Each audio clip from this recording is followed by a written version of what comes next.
हे girls, good morning. आज आपका जो टॉपिक है आपका फूड का आपका यूनिट फिफ्थ का पार्ट बी है, माइक्रोब्स यूज इन फूड। मतलब माइक्रोब्स का जो फूड में जो उत्पत्ति हो जाती है या यूज होता है, उसके बाद में जो है क्या क्या बीमारियां लग सकती हैं या फूड को किस प्रकार से नुकसान होता है और फिर हमें होता है, उसके बारे में इस टॉपिक में हम डिस्कशन करेंगे। तो इसमें फर्स्ट पॉइंट है आपका बाटुलिज्म। खाद्य से जन्म लेने वाले संक्रमण में बाटुलिज्म से अधिक खतरनाक कुछ भी नहीं है। ये एक तरीके का आपका जीवाणु है जिसका नाम है बाटुलिज्म। ये किसमें जन्म लेता है? आपका खाद्य पदार्थों में, और ये सबसे ज्यादा खतरनाक होता है। इसके लिए जिम्मेदार जीवाणु आपका कोलेस्ट्रीडियम बाटुलियम है, जो एक विष का निर्माण करता है जो मनुष्य के लिए बेहद खतरनाक है। आपका जो बाटुलिज्म है उसके लिए कौन सा जीवाणु जिम्मेदार होता है? आपका कोलेस्ट्रियम बाटुलिज्म। ये जो ऐसा विष का निर्माण करता है जो मनुष्य के लिए बेहद ही खतरनाक है। गर्ल्स, कभी कभी ऐसा क्वेश्चन आ जाता है कि जो बाटुलिज्म है आपका, वो कौन से जीवाणु का निर्माण करता है। तो ये पॉइंट याद रखने की बात है आपके कि कोलेस्ट्रीडियम बाटुलिज्म जो है वो आपका एक संक्रमण है, वो फैलाता है इस तरीके का, जो कि हमारे फूड प्रोडक्ट को नुकसान पहुंचाता है और जो मनुष्य के लिए बहुत ही ज़्यादा खतरनाक है। कोलेस्ट्रीडियम बाटुलिज्म एक ग्राम पॉजिटिव यानी ग्राम पॉजिटिव अनॉक्सी जीवाणु है जो स्पोर्स का निर्माण करते हैं। ये जो जीवाणु हैं आपके, ये आपका 1 ग्राम पॉजिटिव होते हैं। मतलब 1 ग्राम जो के होते हैं साइज में, यानी एनॉक्सी जीवाणु होते हैं। और ये क्या किसका निर्माण करते हैं? आपका स्पोर्स का, फूड में स्पोर्स का निर्माण करते हैं। ये स्पोर्स मनुष्य की आंतों तक पहुंच जाते हैं। यह मिट्टी में खाद, जैविक तथा मल मूत्र में मिले होते हैं जहां इसको उगाया जाता है। फसलों तक ये पहुंच जाते हैं। तब यह स्पोर्स डिब्बे तथा जार को ऑक्सीजन रहित वातावरण में पहुंचते हैं। तब यह अपनी बेसिली अवस्था में पहुंचकर एक विष का निर्माण करते हैं। मीन्स जब भी जो है मिट्टी में आप खाद, जैविक और आपका मल मूत्र अगर मिले, जहाँ पे भी हम अपनी खेती कर रहे हैं और वहाँ पे जो भी खाद का हम यूज कर रहे हैं, अगर वहाँ पे उस खाद में मल मूत्र आपका और जो जैविक है आपकी, जैसे कि कई बार होता है जो खाद होती है वो वहाँ पे कीड़े उत्पन्न होने लग जाते हैं, खाद जो है खराब हो जाती है। अगर उस खाद का यूज हम खेती में करेंगे, अपने फसलों में करेंगे, तो ये जीवाणु जो है फसलों से पहुंच के मिट्टी तक पहुंच जाते हैं और मिट्टी से आपकी फसलों तक पहुंचते हैं और फिर क्या करते हैं? एक विष का निर्माण करते हैं। यह विष उच्च आणविक भार यानी हाई मॉलिक्यूलर वेट का एक प्रोटीन होता है जिसे हम एक्सोटॉक्सिन कहते हैं। यही एक्सोटॉक्सिन मनुष्य में डिप्थीरिया तथा टिटनेस का कारण बनता है। कौन सा जो है प्रोटीन का निर्माण होता है इसमें? हाई मॉलिक्यूलर वेट का, जिसे हम क्या कहते हैं? एक्सोटॉक्सिन कहते हैं। एक्सोटॉक्सिन जो है आपके डिप्थीरिया और टिटनेस होने का कारण बनता है। बाटुलिज्म के लक्षण मनुष्य में कुछ ही घंटों में देखने को मिल जाते हैं।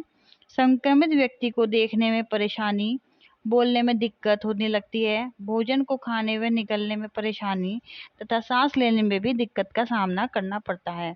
फिर जो है पैरों में टेढ़ापन दिखाई देने लग जाता है, जिससे फ्लैसिड आपका पैरालिसिस हम कहते हैं। बाटुलिज्म क्या है कि बाटुलिज्म के लक्षण जो है, अगर किसी को ये संक्रमण हो जाता है तो इसके लक्षण कुछ ही मिनटों में दिखाई देने पड़ जाते हैं। उनके लक्षण क्या है? आपका संक्रमित व्यक्ति को जो है देखने में परेशानी होने लग जाती है, बोलने में दिक्कत होती है, भोजन को खाने और निगलने में भी दिक्कत होने लग जाती है, सांस लेने में दिक्कत होती है और फिर पैरों में टेढ़ापन आ जाता है, जिसे हम क्या कहते हैं? फ्लैसिड पैरालिसिस कहते हैं। अधिकतर डिब्बों में बंद भोज्य पदार्थ जैसे कैनिंग किया गया मांस, सेम, मटर की फलियां आदि में ये तीव्रता से वृद्धि करता है। किस में वृद्धि करते हैं? ये हमारे जो भी कैनिंग वाले फूड होते हैं, डिब्बाबंदी फूड होते हैं, आपके मांस हो गया, सेम हो गई, मटर हो गई, आप मटर की फलियां हो गई आदि में ये तीव्रता से वृद्धि करते हैं। ऐसा विषाक्त भोजन दुर्गंध युक्त व पिलपिला दिखाई देता है। इसका जो है रंग भी परिवर्तित होने लग जाता है। अधिकतर डिब्बों में बंद भोज्य पदार्थ आपके जो भी इस तरीके के होते हैं तो उन्हें नहीं खाना चाहिए। इस समूह के बैक्टीरिया द्वारा विषाक्त भोजन इतना जहरीला होता है कि सेवन करने से आधे घंटे से अधिक लोगों की मृत्यु अश्वभावी हो जाती है। मतलब ये जो बैक्टीरिया होता है इसका विष इतना विषाक्त होता है कि आधे घंटे के अंदर ही अंदर अगर जो मनुष्य है उसको डॉक्टर से कंसिडर नहीं कर सकते हैं, नहीं कर पाते हैं, तो क्या होता है आधे घंटे के अंदर ही अंदर व्यक्ति की मृत्यु हो सकती है। इसका नाम बाटुलियम इसी कारण से है कि कैनिंग किए गए डिब्बे बोतल में रखे भोज्य पदार्थ जो काफी दिनों पहले आपके संग्रहित करके रखे जाते हैं, इनके प्रभाव से तुरंत विषाक्त हो जाते हैं। बाटुलिज्म किस लिए नाम रखा गया है इसका? जो भी डिब्बे बंद फूड प्रोडक्ट होते हैं जो कि कुछ ही दिनों पहले ये फूड प्रोडक्ट डिब्बों में पैक किए गए हैं, अगर उसमें ये जो भी विषाक्त हो जाता है, अगर ये बैक्टीरिया उत्पन्न हो जाता है तो इसका प्रभाव तुरंत हो जाता है फूड प्रोडक्ट में। इनसे सुरक्षा हेतु कि डिब्बे बंदों के भोजन खाने से पूर्व उसे प्रेशर कुकर में भलीभांति जो है पका लिया जाए ताकि जीवाणु भाप द्वारा नष्ट हो जाएं। यदि डिब्बों में रखा हुआ भोजन अपने स्वाद, गंध व रूप में जरा सा भी भिन्न दिखे तो इस भोजन को हमें तुरंत फेंक देना चाहिए, उसका सेवन हमें नहीं करना चाहिए या किसी गड्ढे में दबा देना चाहिए ताकि कोई भी पशु पक्षी भी उस भोजन का सेवन न करे, क्योंकि ये जीवाणु इतना विषाक्त होता है कि भोजन बहुत ही हानिकारक होता है।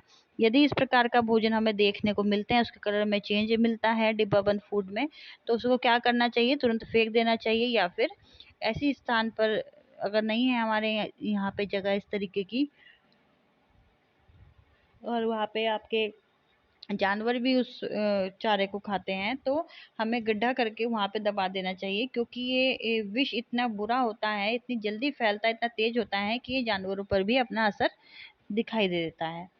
विष का प्रभाव विषाक्तता करने के पहले आपका दिन से ही इसे होकर तीसरे दिन तक हो जाता है। विष का जो प्रभाव होता है भोजन को विषाक्त करने का, वो पहले दिन से तीसरे मतलब 3 दिन के अंदर अंदर भोजन को प्रॉपरली विषाक्त ये टॉक्सिन्स फैला देते हैं।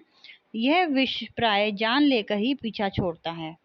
रोग की स्थिति पर काबू पा लेने के पश्चात भी प्राय रोगी 6 से 7 माह में पूर्ण स्वस्थ हो पाता है। मतलब ये विष इतना खतरनाक होता है ये संक्रमण कि मोस्टली तो जो है जान लेकर ही पीछा छोड़ता है, लेकिन अगर कोई पर्सन सही हो जाता है तो आपका 6 से 7 6 to 7 मंथ उसे सही होने में, प्रॉपर सही होने में टाइम इतना लेते हैं।